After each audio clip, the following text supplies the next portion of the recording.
ये कहानी एक सैनिक की है जो वियतनाम में युद्ध के लिए गया था। युद्ध समाप्त होने के बाद जब उसके घर लौटने की बारी आई तो उसने अपने माता पिता को सैन फ्रांसिस्को से फ़ोन किया। माँ और पिताजी, मैं घर आ रहा हूँ, लेकिन घर आने से पहले मुझे आपसे एक बात पूछनी है। मेरा एक दोस्त है जिसे मैं अपने साथ घर लाना चाहता हूँ। क्या मैं उसे अपने घर ला सकता हूँ? बिल्कुल बेटा, ये भी कोई पूछने की बात है। ये बात उसकी माँ ने कही। हमें तुम्हारे दोस्त से मिलकर बहुत ही खुशी होगी, माता पिता ने जवाब दिया। लेकिन पहले एक बात आप लोग जान लें, सैनिक बोलता गया। युद्ध में वह बहुत बुरी तरह घायल हो गया है। उसने एक बारूदी सुरंग पर पैर रख दिया था और उसमें उसने अपने एक हाथ और एक पैर गंवा दिया है।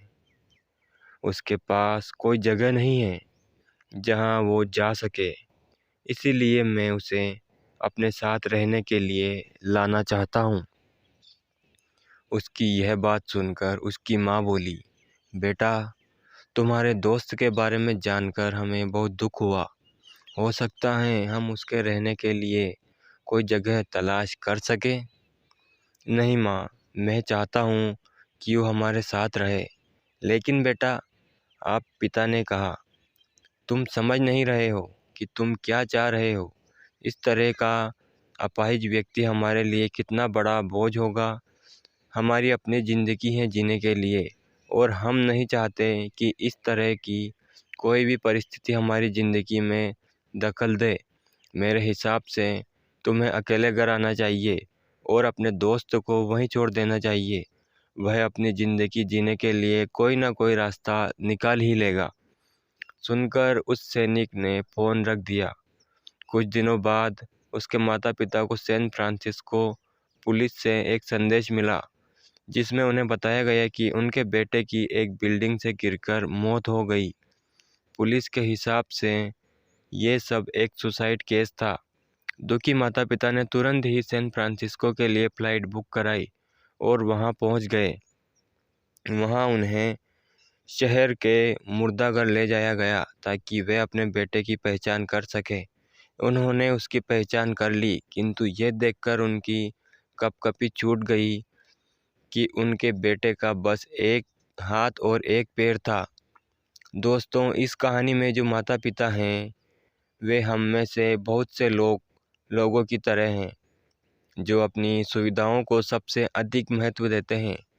वे उन लोगों से प्यार करना या रहना या समय बिताना चाहते हैं जो दिखने में अच्छे हैं और स्वस्थ हैं, या फिर जिनके साथ रहकर उन्हें मज़ा आता है। वे ऐसे लोगों को पसंद नहीं करते जो देखने में स्वस्थ, सुंदर या स्मार्ट नहीं हैं, या जिनके पास वे मज़ा नहीं कर पाते, या जो किसी भी रूप में उनके लिए असुविधाजनक हैं। वे ऐसे लोगों से दूरी बनाकर रखते हैं, लेकिन कभी कभी उनके इसी व्यवहार के कारण उनके सामने ऐसी परिस्थितियां उत्पन्न हो जाती हैं जब उन्हें पछताना पड़ता है। आइए लोगों को वे जैसे वैसे हैं अपनाएं और ज़रूरत पड़ने पर उनकी मदद करें। इस दुनिया में सभी सुंदर और स्वस्थ हैं, यही कामना